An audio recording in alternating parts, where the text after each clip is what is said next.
¿Es posible que los mitos alberguen la clave para comprender el origen de la vida, las enfermedades o incluso nuestro futuro? Es la gran pregunta que nos lanza este libro, El mensaje de Pandora, que es la nueva novela de Javier Sierra, con quien hoy en Galaxia tenemos el placer de conversar. Javier, bienvenido, ¿qué tal? Bien hallado, Alex, encantado de estar contigo. Obviamente, el título no es casual, el nombre no es casual, El mensaje de Pandora. Javier, ¿se ha abierto de nuevo la caja de Pandora? Quizá no se ha cerrado nunca. Lo que ocurre es que no hemos sido conscientes de que esa caja estaba abierta y nos estaba amenazando.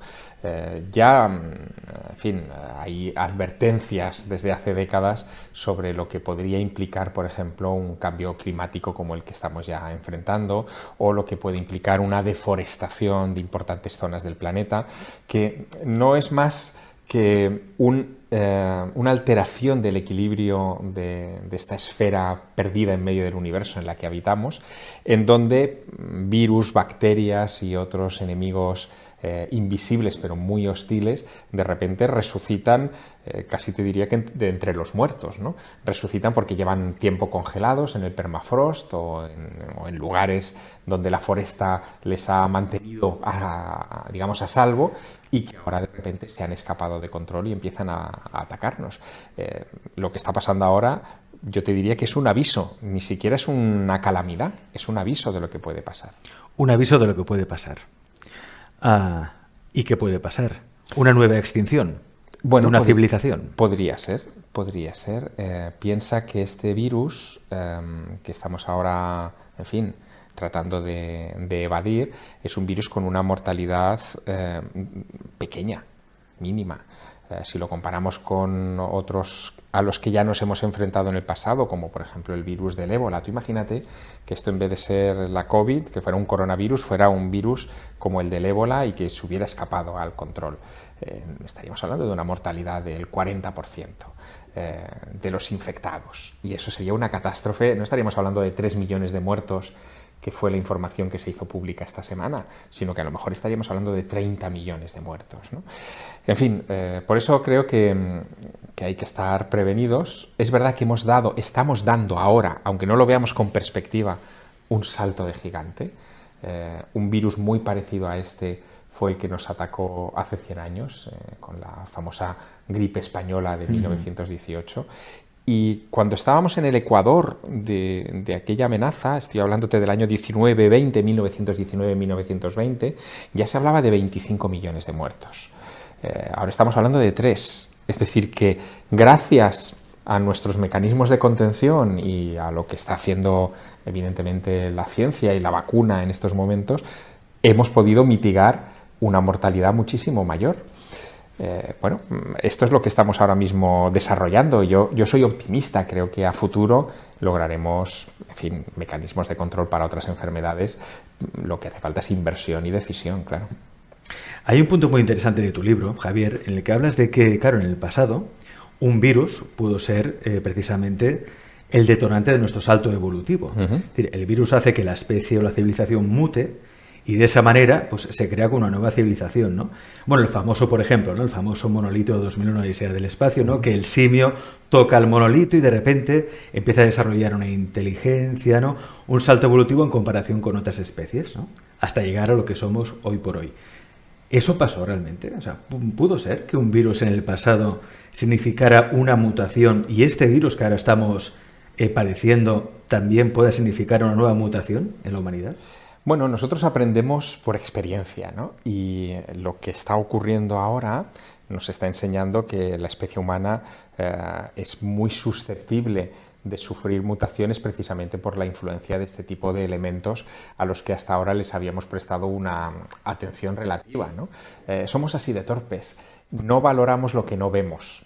Pero esto es aplicable a todo, no solamente a la ciencia con los virus, sino también a cuestiones como, por ejemplo, el amor o la espiritualidad. Son cosas que no vemos porque no tienen una materialización evidente y objetiva, entre comillas, y tendemos a considerarlo algo secundario, algo menor. Es un error tremendo, ¿no? Los virus, evidentemente, nos acompañan desde la noche de los tiempos. Hay cálculos de algunos virólogos que dicen que hay tantos virus a nuestro alrededor como estrellas en nuestra galaxia, y que solo unos pocos de esos virus, apenas 200 familias, son las que llegan a interactuar positiva o negativamente con nuestra genética. Esto ha estado ahí desde, como te digo, la noche de los tiempos, y nos ha ido cincelando. Ha habido estirpes enteras de familias, por ejemplo. Se sabe que hay un componente genético muy grande, ¿no?, detrás de cómo te afecta un virus. Bueno, estirpes enteras que han desaparecido por la irrupción de un virus en el pasado, otras que han resistido, de las que descendemos tú y yo. Y vamos a ver qué es lo que vamos a dejar para nuestros descendientes dentro de unos cientos de años. Los supervivientes de esta pandemia de la COVID-19 van a ser genéticamente resistentes a esas cepas, y por lo tanto van a merecer mayor longevidad, mayor esperanza de vida en los próximos siglos. Y es la naturaleza la que manda en este caso, ¿no? Claro, hay muchas teorías acerca de lo que está pasando, y también del origen o procedencia de este virus y de otros virus, ¿no? Como por ejemplo también aquel virus que supuso una mutación y el salto evolutivo de la especie humana, ¿no? Vienen del exterior. A mí me vino una película cuando estalló todo esto de la pandemia, una película que era La amenaza de Andrómeda, ¿no? Sí. Incluso había autores, ufólogos, incluso científicos, que sostenían la teoría de que el coronavirus podía venir del espacio exterior. Fíjate, esa pregunta, que es fundamental, es la pregunta que hemos dejado de hacernos en estos últimos meses, ¿no? Sí. Estamos tan preocupados por cómo sobrevivir, cómo burlar, en fin, el ataque de este virus, que nuestras conversaciones ya no van alrededor de la procedencia, ¿no? Nadie se pregunta de dónde vino y por qué de repente se convirtió en un patógeno tan expansivo y tan agresivo, ¿no? ¿Qué es lo que ocurrió? ¿Qué es lo que mutó a ese coronavirus? Coronavirus hay miles, pero de repente ese en particular tiene una estructura que lo hace incompatible con nosotros, o mejor dicho, muy compatible con nuestras células. Bueno, pues algo tuvo que ocurrir, evidentemente. Está la hipótesis no descartada a fecha de hoy, llevamos casi 2 años de pandemia, de que hubiera sido una manipulación de un coronavirus preexistente. Mutación artificial, me refiero, ¿no? en un laboratorio. Está la hipótesis de que un coronavirus hubiera podido recibir algún tipo de cruce con un elemento externo al planeta. Sabemos que el planeta Tierra continuamente recibe lluvia de polvo cósmico, de cometas y meteoritos que se desintegran en la atmósfera y que son capaces de enviarnos sustancias de origen que no controlamos.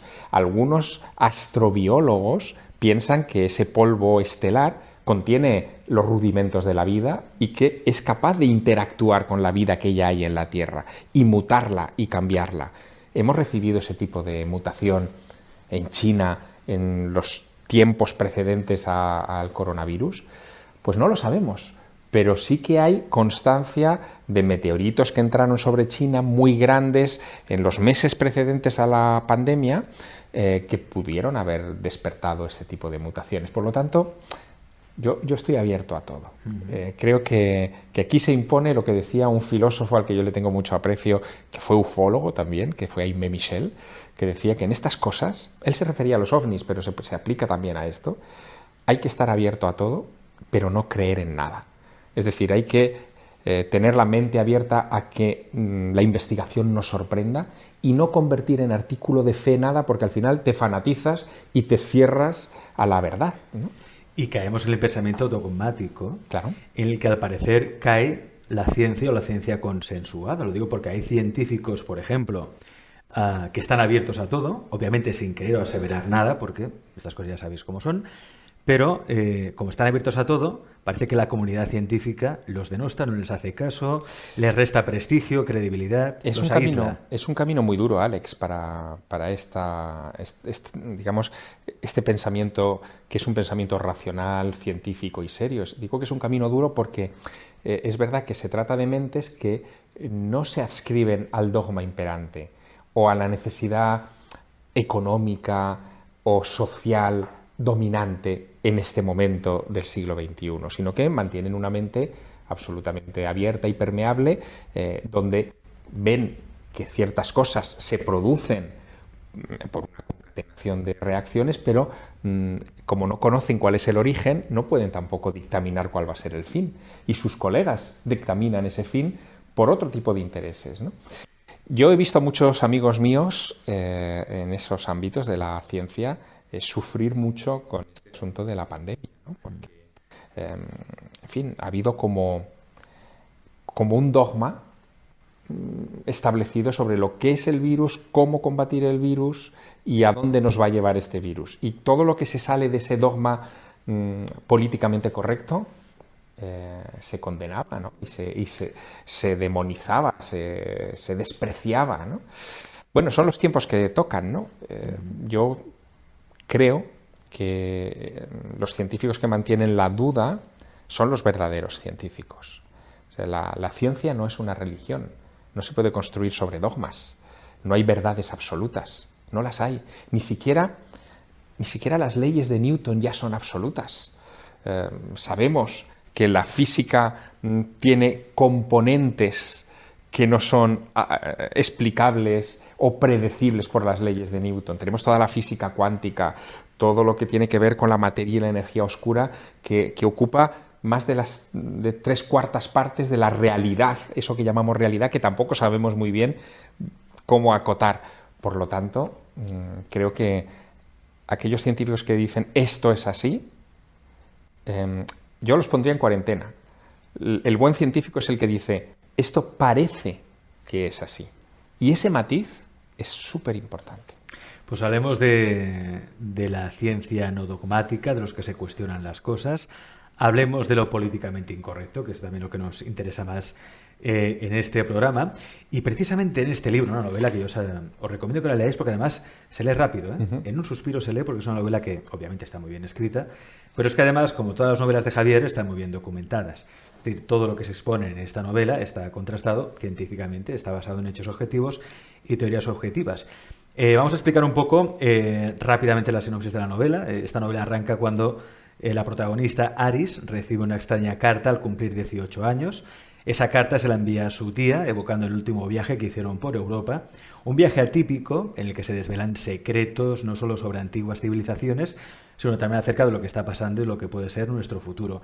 Y en ese viaje conectan con lo que podría ser el origen de la vida. Y aquí entramos en la teoría de la panspermia, ¿no? Es decir, que en realidad somos hijos de extraterrestres, ¿no? O sea, somos el fruto de una semilla extraterrestre. Fíjate, cuando nosotros hablamos, y esto es un elemento que introduzco de reflexión para los espectadores, ¿no? Cuando nosotros hablamos de extraterrestres, en realidad lo que estamos marcando es una frontera. Uh-huh. Es decir, hay una división, una línea imaginaria entre lo terrestre y lo extraterrestre. Pero con las fronteras, tanto esta como con las que tenemos en nuestros libros y en nuestros mapas, pasa algo que es muy singular. Las fronteras en realidad no existen. Son todo líneas imaginarias. La Tierra no es diferente de lo que hay en el resto del universo, es que forma parte de ello. El ser humano no es distinto del resto de la naturaleza, es que es parte de la naturaleza. Y cuando marcamos una división tan brutal como terrestre o extraterrestre, en realidad estamos desnaturalizando lo que nosotros somos. De esto se dio cuenta Francis Crick, que es un personaje que yo menciono mucho en el mensaje de Pandora. Francis Crick fue premio Nobel de Medicina por el descubrimiento, junto con su colega James Watson, de la doble hélice del ADN. Todo lo que sabemos de la genética contemporánea parte de los estudios de Crick y de Watson. Bueno, pues Crick, estudiando la genética, se dio cuenta de que el ADN tenía que ser necesariamente algo cósmico, que tuvo que haber llegado al planeta Tierra de una manera parecida a cómo los espermatozoides transmiten la información básica de la vida a un óvulo. Él imaginó, en un alarde visionario que entroncaba incluso con filósofos de la Grecia clásica, que los espermatozoides eran como los cometas, ¿no? Que los cometas iban tocando planetas, infectándolos de vida, porque esas rocas cósmicas, ese hielo cósmico que viaja millones de kilómetros en órbitas excéntricas alrededor de nuestro Sol, son capaces de transmitir esos rudimentos vitales, ¿no? Y llegó a la conclusión de que tú y yo Y él, por supuesto, y los peces y los perros que tenemos en casa y los insectos y todo lo que hay a nuestro alrededor tiene un origen cósmico, que no somos una excepción. Otra cosa es que de repente entrar allí otro tipo de científicos en aquella época, como Sir Fred Hoyle, que es uno de los grandes astrónomos británicos del siglo XX, y introdujera la idea de ¿y si el planeta Tierra hubiera sido infectado efectivamente por la vida, pero no por un cometa, sino por una sonda extraterrestre enviada por una supercivilización en sabe Dios qué rincón de la galaxia? Claro, Hoyle vivió los inicios de la carrera espacial, pudo ver los lanzamientos de las misiones Voyager, que llevan una plaquita destinada a hipotéticos extraterrestres y que hoy están ya más allá del sistema solar, y pudo haber pensado que aquellas Voyager que se lanzaron en los 70 no fueron esterilizadas cuando se lanzaron, ¿no? Y que por lo tanto pueden contener pues, el coronavirus de un científico contagiado de la gripe que aquel día estornudó encima de la nave. Y ese coronavirus resistente al vacío del espacio puede estar ahora viajando a bordo de esa nave, tocar un planeta dentro de X miles de años e infectarlo. ¿Y si eso fue lo que pasó con nuestro mundo, ¿no? Bueno, pues Hoyle hablaba de la panspermia dirigida, en oposición a la panspermia natural, que sería la idea de Watson, ¿no? De Watson y Crick. Bueno, pues todo esto está sobre la mesa de los científicos, pero claro, está tan al límite, tan al borde del abismo del conocimiento humano, que la mayoría de sus colegas dijeron que aquello era, en fin, un ejercicio de imaginación por parte de estos talentos, ¿no?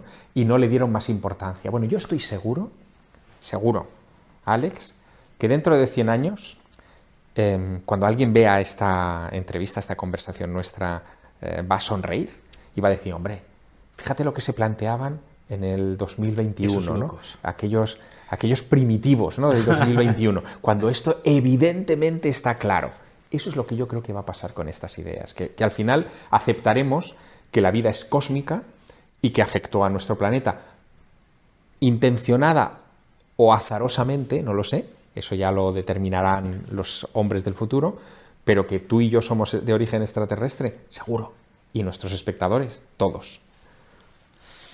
Y el origen de la vida. Claro, es que esto está muy bien, este libro, porque la verdad es que es como bueno, pues tomar una lección de historia, pero de historia ignorada, ¿no? Es una historia que no te explican en la escuela, ¿no? Claro, se habla incluso de que puede haber una civilización existente 10.000 años antes de Cristo, ¿no? Una civilización que se extinguió al parecer también por un virus, al parecer. Se habla incluso de la teoría de Graham Hancock, ¿no? El meteorito de Graham Hancock. Y llegamos a los mitos, el mito de la caja de Pandora, cuando se abrió la caja de Pandora, ¿no? Que aquello más que un mito, pues parece que fue una realidad. Claro, o sea, aquí ya conectamos con el mito. Claro.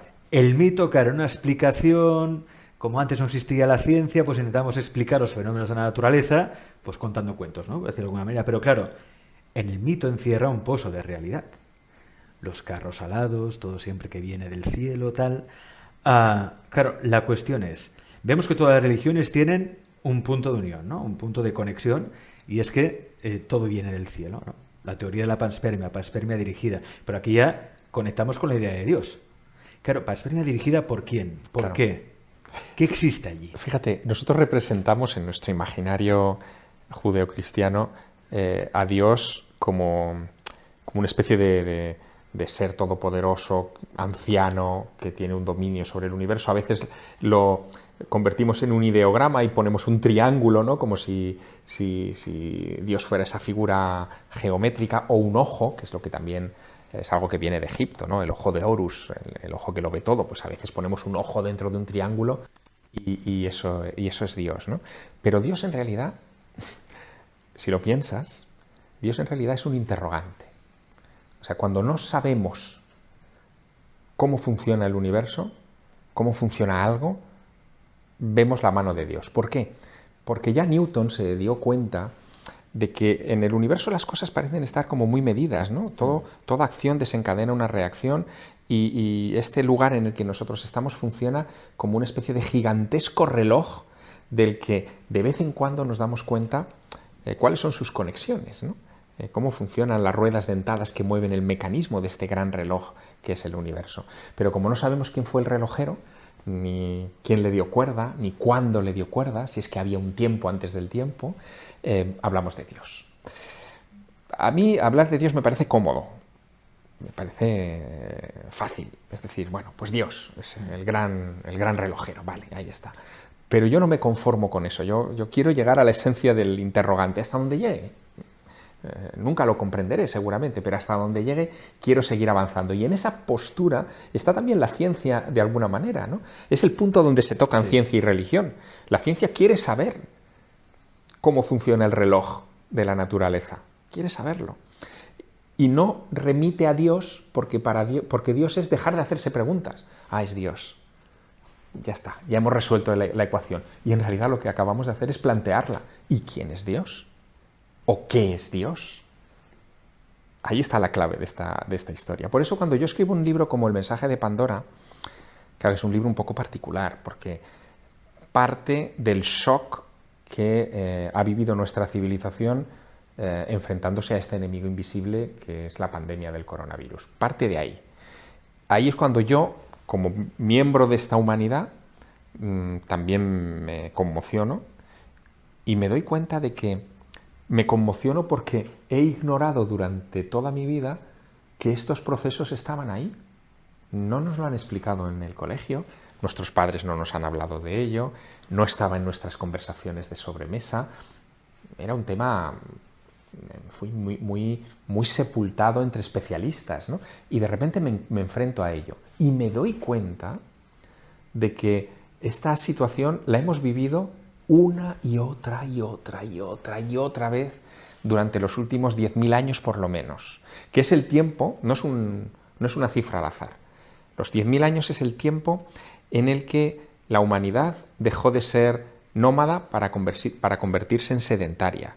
Es el tiempo en el que empezamos a agruparnos en torno a núcleos de población estables. A tener animales domésticos. Exacto, a tener animales en nuestras casas, a convivir, por tanto, con fuentes víricas poderosísimas y a infectarnos. Y de 10.000 años a esta parte no ha habido siglo en el que no hayamos sufrido no ya una, eso es de risa, sino decenas de epidemias o de pandemias que afectaban a núcleos de población mayores.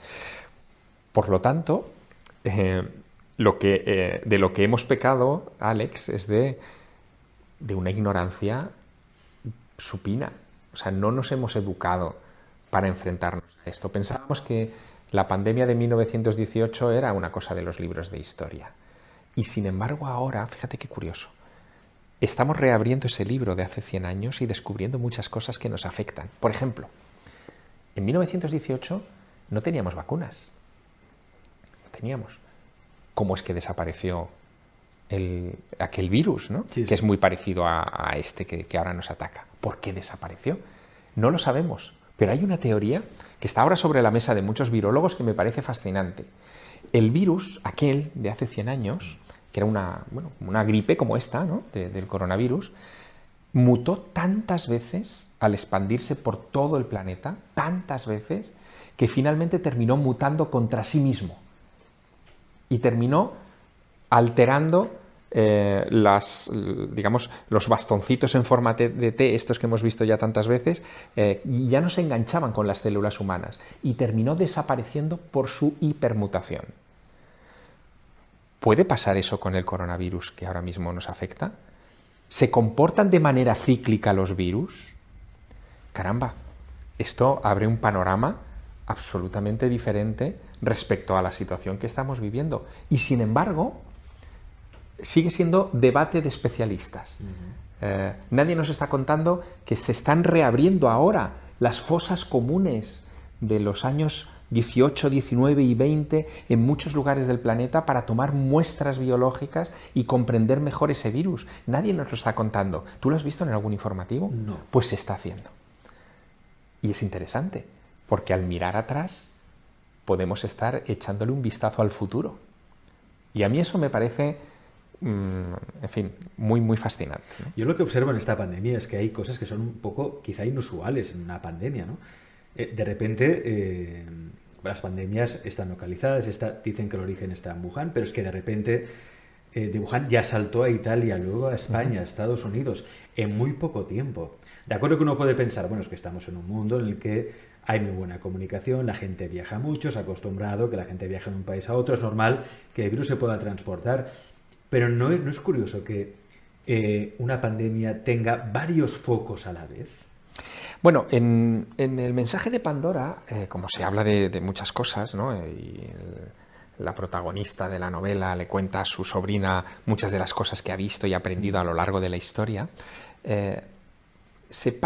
Hay un par de páginas dedicadas a algo que los medios de comunicación ya han olvidado, ¿no? Al inicio de la pandemia hubo varios brotes de coronavirus en lugares aislados donde no había habido ningún turista que hubiera venido de China o, en fin, ningún foco normal de contagio, ¿no? Por ejemplo, en un portaaviones francés, donde se desató un foco cuando llevaban semanas en alta mar y no habían tenido contacto con ningún humano, ¿no? Estaban en alta mar desde hacía mucho tiempo. ¿Cómo se produce eso? Pues mira, esa misma duda, que no se ha subrayado demasiado, ya se la vienen planteando médicos a lo largo de los últimos 100 años, ¿no? Y algunos decían, bueno, cuidado porque a lo mejor estamos confiando que el virus, su transmisión es aérea, y parece que sí, que en el caso del coronavirus es esencialmente aérea, pero igual hay otros mecanismos. Igual el virus que mutó en Wuhan, del coronavirus, mutó también a bordo de ese portaaviones o mutó en otros lugares aislados por algún tipo de influencia atmosférica. Por lo tanto, puede haber ahí un factor que se nos escapa. Y es verdad que, por ejemplo, estos astrobiólogos que antes mencionaba, ¿no? Una de las cosas a las que más atención están prestando es a la existencia de formas de vida microscópicas en nuestra atmósfera, pero no en nuestra atmósfera sobre nuestras cabezas, a lo mejor a 400 kilómetros sobre nosotros, donde está orbitando la estación espacial, donde hay bacterias adheridas a la superficie del vehículo que son vivas, que están vivas. ¿De dónde han salido? ¿Vienen del espacio? ¿O vienen, como sostienen algunos, de alguna erupción volcánica que ha mandado esos microorganismos a la órbita terrestre? Es que no lo sabemos. Pero a la órbita terrestre, si queremos nosotros mandar algo, un microorganismo no llega. Luego, ahí hay cosas que se nos siguen escapando. Pero a mí, lejos de producirme irritación, que es lo que parece que provoca en ciertos sectores de la ciencia, de no hables de esto por... No, a mí lo que me produce es fascinación. Es que nos quedan muchas páginas del libro del conocimiento por leer. Nos queda mucho libro por aprender. Estamos en el prólogo de ese libro del conocimiento. Supongo que se tiende a simplificar las cosas para que la gente lo pueda digerir mejor y pueda aceptar mejor según qué medidas, ¿no? Pero hay algo muy importante en este libro, que yo cuando lo leí dije, ¡eureka! ¿No? O sea, me sorprendió muchísimo. Los rayos cósmicos como causantes de las pandemias de gripe. Claro. Es decir, no es un virus, ¿no?, el que provoca realmente la pandemia, sino que en su origen sería los rayos cósmicos. Fíjate, tú antes decías que el libro, bueno, que estaba muy documentado, es verdad, se lee como una novela. Hay una parte al final del libro que son notas a papers científicos, a fuentes que se pueden consultar. Y una de las fuentes que se pueden consultar y que está ahí en esa bibliografía al final de este relato tiene que ver precisamente con este asunto de los rayos cósmicos y con los experimentos que se han hecho, que son muy interesantes, de cómo nosotros, que estamos permanentemente bombardeados por estos rayos cósmicos que son absolutamente, en fin, invisibles y muy difíciles de detectar, cómo estos rayos cósmicos son capaces, por ejemplo, de alterar la memoria de los ordenadores. Cómo de repente... A ti te habrá pasado, a los espectadores les habrá pasado. Un día tu ordenador deja de funcionar y al rato vuelve otra vez a funcionar normalmente. Se te cuelga, le pasan cosas y no sabemos si es que somos torpes o es que hay algo de fuera que lo afecta. Bueno, los rayos cósmicos son una explicación. IBM hizo en su momento muchos experimentos sobre cómo los rayos cósmicos podían alterar la memoria de los ordenadores. Si son capaces los rayos cósmicos de alterar algo estable, como es la memoria en un chip de silicio de un ordenador, cuánto más no serán capaces de alterar el ADN de una célula.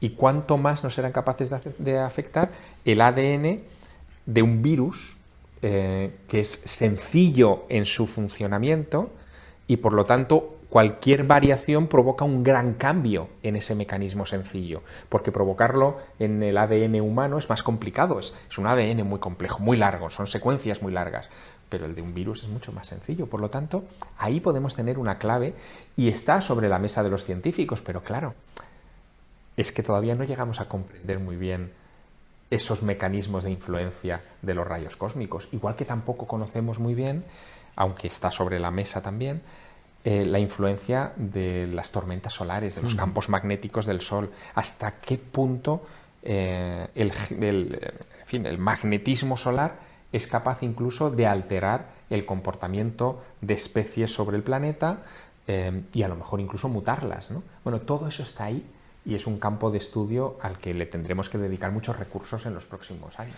Como dice muy bien Javier, y es cierto, es decir, todo lo que explica, ¿no?, la tía de Aris, ¿no?, se lo explica ella, todo está siempre fundamentado en estudios o artículos científicos. Esto que decía ahora mismo, estaba comentando Javier, en 1971 el doctor Robert Edgar Hope Simpson publicó en Nature un primer artículo que apuntaba en esa dirección. Este experto británico en epidemiología buscaba entonces respuesta a un misterio que todavía resulta recurrente en las grandes crisis víricas. Según él, la teoría de la transmisión de una epidemia de persona a persona, aceptada casi como un dogma por la mayoría de los expertos, deja algunas lagunas sin resolver. No aclara, por ejemplo, por qué en toda pandemia surgen simultáneamente focos distantes de la enfermedad que no han tenido contacto ninguno entre sí. Es decir, claro, hay que plantearse muchas cosas. El otro día hablaba con un amigo que es periodista y me decía, es que Alex, es que no es el momento de estos debates. Porque ahora lo que se trata es de salvar a la gente, de la salud, ¿no? Y estoy de acuerdo con él, lo importante es la salud y es la vida, eso está claro, ¿no? Pero yo creo que es compatible, ¿no? Se puede preservar la vida y también cuestionar algunas cosas o llevar a debate o aportar teorías, recordamos, teorías que están esgrimidas por científicos.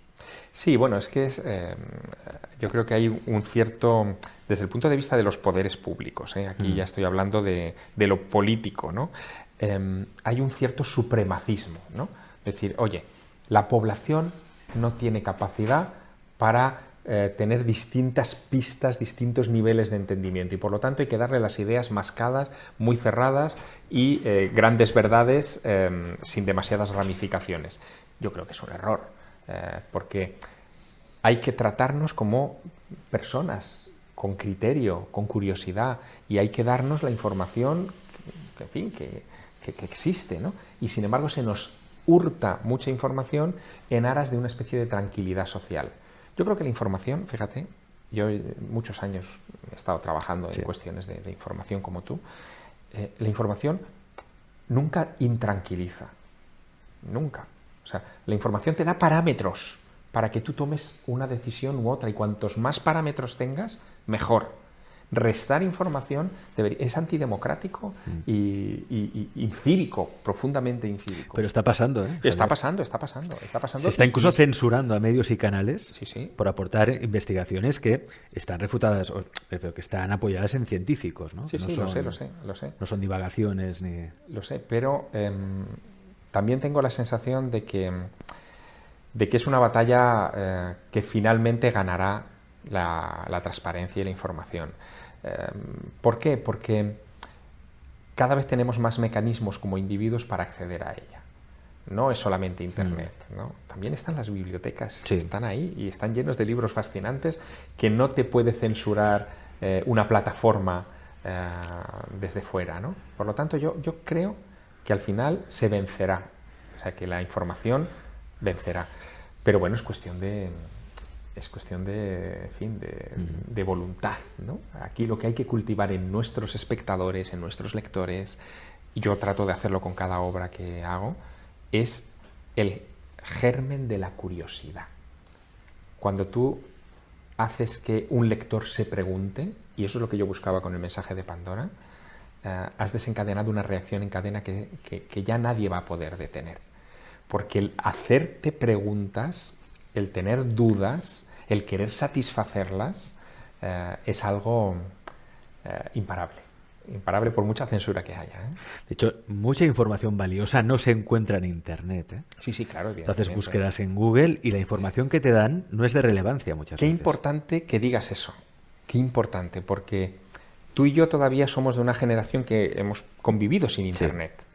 Pero hay una generación nueva que ya no concibe el mundo sin Internet. Y Internet no es todo. No. Es más, Internet es una mínima parte. Si esa generación joven comprendiera que lo que le están dando a través de Internet es una mínima parte y que fuera de Internet hay, en fin, 10 veces más, yo creo que vivirían más intensamente. Hay un momento que es clave en toda la novela, a mí al menos es de los que más me gustan, que es cuando la tía de Aris le dice: aprender es recordar. Todo el conocimiento está en nuestro interior, ¿no? Es así. Es como si nuestra alma fuera como una entidad, o nuestra alma es vieja, entonces recuerda otras vidas pasadas. No sé. Hay una información dentro nuestro que poco a poco, cuando uno va viviendo, va aprendiendo, va recordando. Aprender es recordar, como decían los antiguos. Es un concepto griego, ¿no? Sí. Es la anamnesis, ¿no? Decían los filósofos griegos que el conocimiento se te impregna, se te queda dentro, cuando hay algo en ese conocimiento que tú reconoces. Como si fuera un recuerdo que puede ser incluso, ahora lo diríamos así, casi podría ser memoria celular, ¿no? Entrando en un terreno también un poco herético, ¿no? Pero como si de repente hubiera algo en nuestras células o en nuestro ADN que reconociera cierta información y que de repente hace que se quede dentro, ¿no? A mí me parece interesante esa visión de los griegos clásicos y yo la aplico en el mundo moderno, ¿no? Y por eso cuando escribo le doy luz verde a aquellas páginas en las que yo siento que está esa anamnesis, que hay algo que yo he reconocido y que entiendo que el lector también va a reconocer porque formamos parte, somos hojas de un mismo árbol, ¿no? Cuando algo resuena, ¿no? Sí, exacto. Hay como una resonancia. Exacto, exacto. Fíjate lo que dice el libro, leo. Nuestros mitos lo explican muy bien. Los viejos griegos creían que antes de nuestro nacimiento los dioses nos obligaban a beber del Lete, el río del olvido, para que la bruma nos hiciera perder de vista nuestros orígenes divinos y no le reclamáramos lo que por justicia debería ser nuestro, ¿no? Es decir, venimos a este mundo a aprender que en realidad somos divinos, ¿no? Estamos hechos a imagen y semejanza de Dios, pero cuando nacemos es como si nos borraran esa información y tú tienes que ir aprendiendo, ¿no? Bueno, entramos en un terreno filosófico, pero sí, es así, ¿no? Todo cambiaría totalmente, y nuestra perspectiva también, si nos diéramos cuenta de que la naturaleza es algo circular, cíclico. Nuestra cultura lo ha olvidado. En la antigüedad no. En la antigüedad se sabía de los ciclos de la naturaleza porque convivías con ella más estrechamente y te dabas cuenta que después de la primavera venía el verano, el otoño y el invierno, que las lluvias venían siempre en la misma estación, que los animales iban a reproducirse siempre en la misma época. Todo eso lo hemos perdido y pensamos que la línea de tiempo, en vez de ser circular, es en línea recta. ¿Y eso qué es lo que nos ha provocado? Piénsalo. Cuando uno está dentro de un círculo, sabe que todo vuelve. Por lo tanto, nunca se pierde. Uno nunca se extravía en un círculo. Cuando uno camina en línea recta, nunca sabes a dónde vas. Siempre estás perdido. ¿Qué es lo que nos pasa como civilización? Que estamos perdidos. Nuestra civilización actual está perdida. Tanto avance, y está perdida. No sabe exactamente a dónde va, ¿no? Bueno, en la antigüedad sabía cualquiera, desde el principio, que su destino era la muerte. Pero, amigo, pensaba que luego venía otra vez la vida. Porque lo veía. Veía cómo el fruto maduraba y se pudría y caía a tierra, y de esa semilla muerta volvía a nacer un árbol y volvía a dar otra vez frutos. ¿Dónde está ese conocimiento observacional que la humanidad ha detentado durante miles de años y que hemos perdido en los últimos 300? Bueno, pues ahí hay un elemento de reflexión que yo intento no perder de vista y de alguna manera recordárselo, anamnesis, a mis lectores. ¿Qué es lo que da sentido a la vida? ¿Qué es lo que da sentido a la existencia? Bueno, hay muchas cosas que dan sentido a la vida, pero yo creo que una de las energías sublimes es el amor, aunque no esté de moda hablar del amor, ¿no? Parece que es una cosa de series de sobremesa. No es así, el amor es otra cosa, el amor es sintonía, es buscar el equilibrio con con el mundo en el que estás, no solo con la persona, también con el mundo en el que estás. Yo creo que eso le da sentido, la búsqueda de ese equilibrio, de esa armonía. Y una de las cosas que más sentido le da a la vida es la muerte. Es la muerte. El saber que tu tiempo es finito y que tienes que aprovecharlo. Aunque después tengas esperanza en lo que venga después. Yo tengo esa esperanza. Pero lo que me hace caminar con ímpetu es saber que tempus fugit. Tempus fugit. Y eso quiere decir también que queda poco tiempo ya, es decir, tenemos que acabar con la entrevista porque le tienen que hacer más entrevistas de Javier, que además tiene que hacer firmas y demás. Una última pregunta ya para acabar, Javier. Tema ufológico, ovnis, extraterrestres, vale, que tenemos una audiencia francamente interesada por ese tema.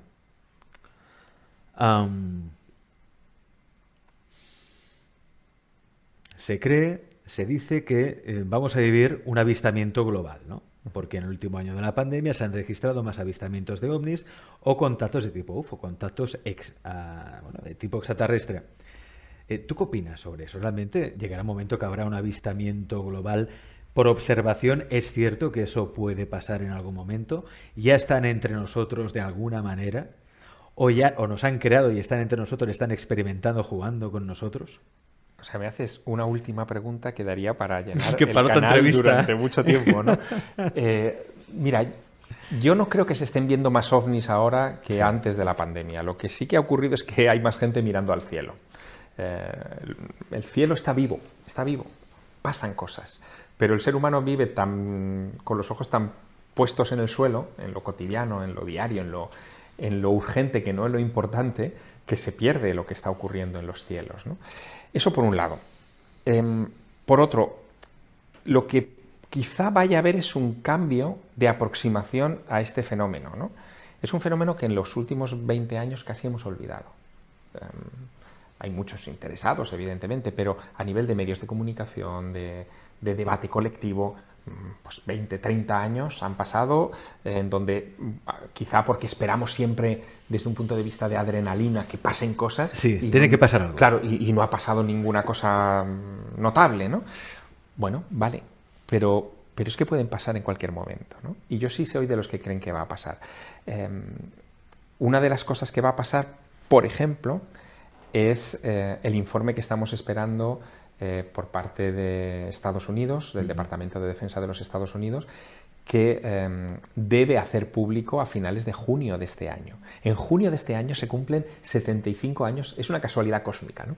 75 años de la aparición de los platillos volantes en la prensa. Ya venían apareciendo desde mucho antes, pero le dimos ese nombre y luego de ahí pasamos al de ovnis. En 1947, en junio del 47. Bueno, se cumplen ahora 75 años y no por eso, sino por una guerra política entre la administración Trump y la administración Biden, el Departamento de Defensa se ve obligado a hacer público un informe sobre la naturaleza y su posición respecto a lo que ellos llaman ya UAPs, ¿no? Fenómenos aéreos no identificados. Ya no los llaman ovnis. Los llaman UAPs, son las nuevas siglas que quieren implantar. Bueno, pues ese informe es el primero que se va a hacer público desde el informe Condon en el año 69, que desacreditó a los platillos volantes porque no eran una amenaza para la seguridad nacional, o desde los informes negativos sobre el caso Roswell que se hicieron públicos en 1997 diciendo que aquello había sido un globo sonda, ¿no? Repitiendo su vieja cantinela. ¿Qué va a pasar con este? Ahí va a haber fotografías. Las filmaciones que hemos visto estos últimos meses en televisión tienen que ver con eso, con ese informe que se va a desclasificar. Algo va a pasar y se va a poner otra vez el fenómeno sobre la mesa. Y eso va a ser interesante. Y seguiremos, por supuesto, hablando de ello. Javier, te agradecemos la generosidad, el tiempo que nos has cedido hoy. Mucha suerte, mucho éxito. Y como dices en tu libro, siempre con Dogma Kai, un nuevo mundo nace. Pues esperemos que caigan todos los dogmas y que nazca un nuevo mundo. Está ahí naciendo ya. Javier, gracias.